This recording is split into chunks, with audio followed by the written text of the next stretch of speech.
দুয়ের দাগের 3-এর প্রশ্নটি হলো সমকোণী ত্রিভুজের অতিভুজই হলো ত্রিভুজের পরিবৃত্তের ড্যাশ। আমরা প্রথমে একটি সমকোণী ত্রিভুজ অঙ্কন করলাম, যার নাম দিলাম এ বি সি। এরপর এই ত্রিভুজের একটি পরিবৃত্ত অঙ্কন করলাম।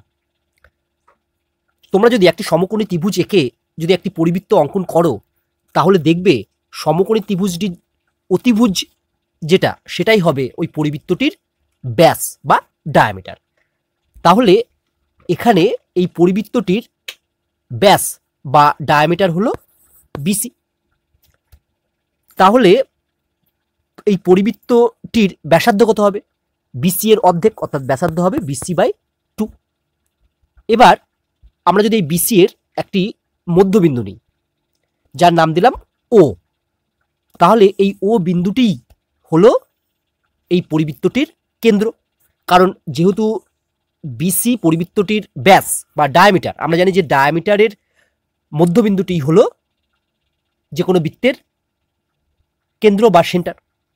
তাহলে আমরা লিখতে পারি বিসি হলো অতিভুজ যা পরিবৃত্তটির ব্যাস, এবং ও হলো পরিকেন্দ্র বা সার্কামসেন্টার। তাহলে এখানে শূন্যস্থানে কি বসবে না, সমকোণী ত্রিভুজের অতিভুজই হলো ত্রিভুজের পরিবৃত্তের ব্যাস বা ডায়ামিটারও লিখতে পারো তুমি।